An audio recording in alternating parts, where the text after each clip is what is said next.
to make the insert in the top. There's the piece of wood that I'm going to use. Nice piece of figured maple, hard maple. It's harder than the silver maple.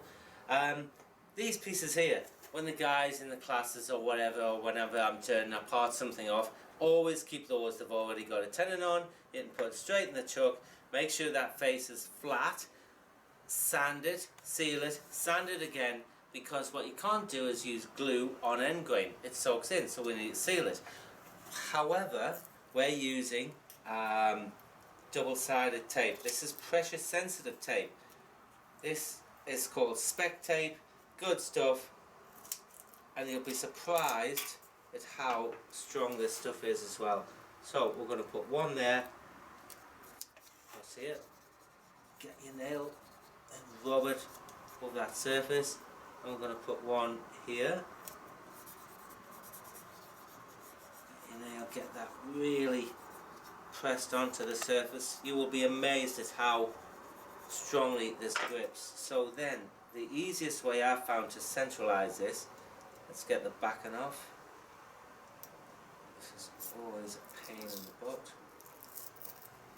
There we go, there's one.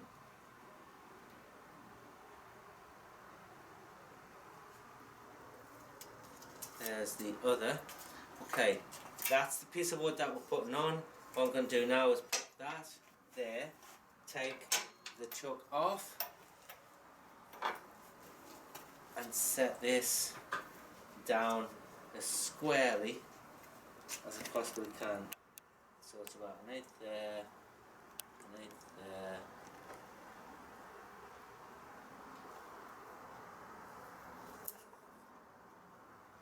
Out here, and put pressure on it. Oh, really press down on that. There we go, that should hold. Put this onto here. Now what we're going to do, I didn't take the piece out of the chuck, I'm using a different chuck. Again, if I can avoid taking it out, ideally that's what I want to do. I'm looking for my dividers. Oh, here we are.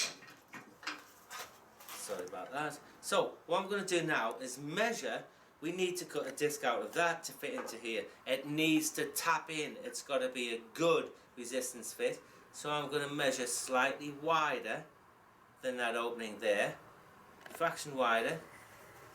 We're going to cut the corners off this. Then I'm going to put the dividers on and scribe a line.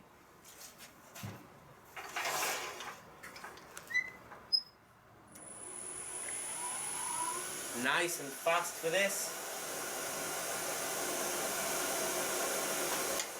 3,000.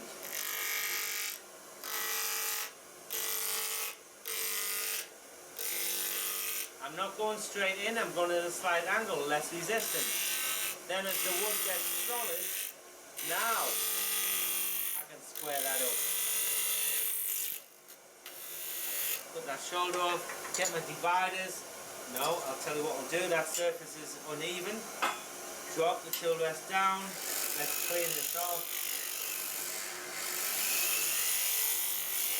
And the other thing I'm going to do is put a curve in this.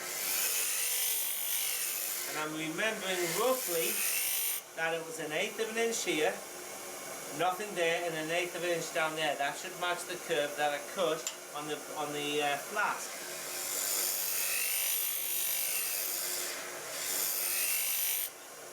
There, get my dividers,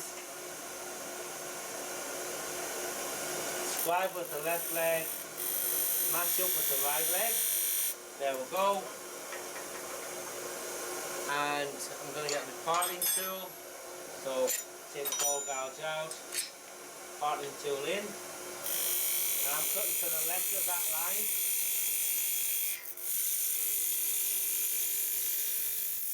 Get rid of that first, come down to here. Actually, yeah, just put this square. That's better. I'm going to get the flask itself, bring it around, hook it onto here, bring it over, and I can see roughly how much I've got to take away to get that to fit. Now that's about a 32nd, which means it is a 64th there. Take very small cuts on this. You want it to be a real good fit. Make sure those cuts are square.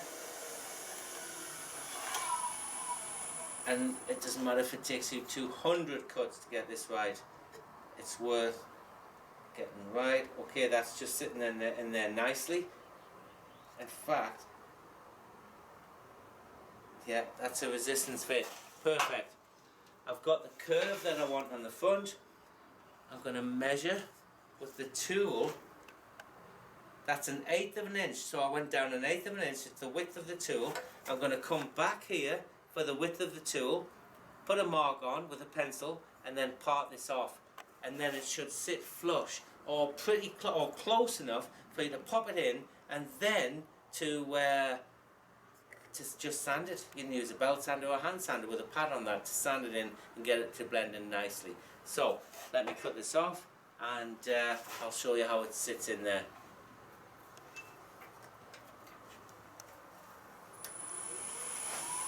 Width of the parting tool, just make sure that's right. Put a pencil mark on, there we go. And we're going to part this off down here.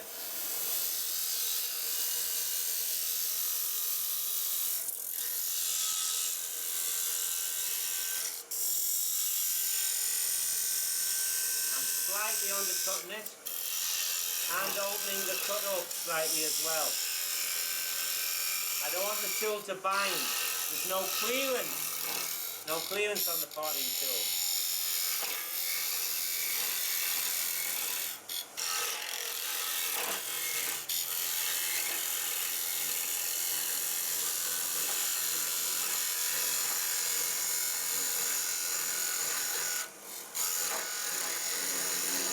Just about to come off. Just put your fingers around it. It'll just drop off in your fingers. So, I'm going to get the flask and let's see if it fits. There's the disc. Lovely little bit of figure in there. Should toy and see when it's polished up. So, we'll just set that into there. Just sits in nicely.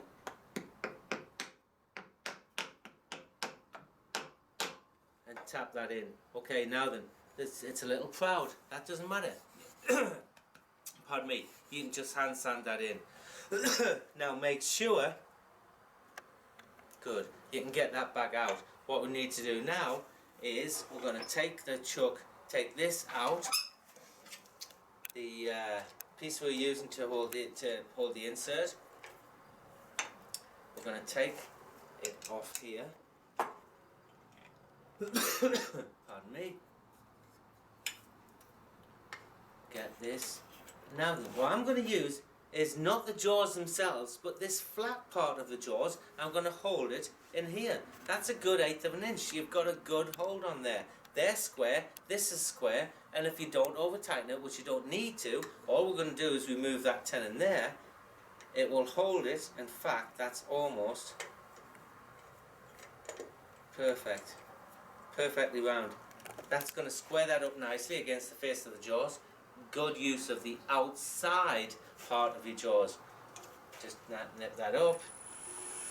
All we're doing now is just returning this face.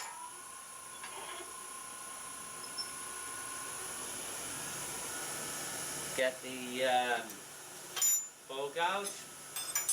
Take that out. Bowl gouge in. Put some light on this deal. 2022. 2,200. Small little cut.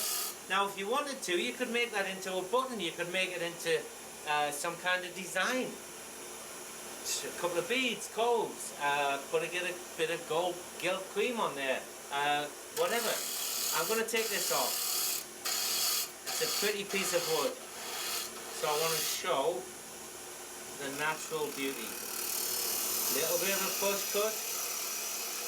Bevel floating there behind the cut. Then just blend this in. Perfect.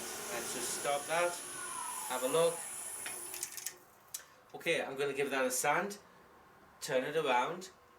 Put the insert in. Then we're going to put it back between centers. Okay? So join me in just a couple of minutes.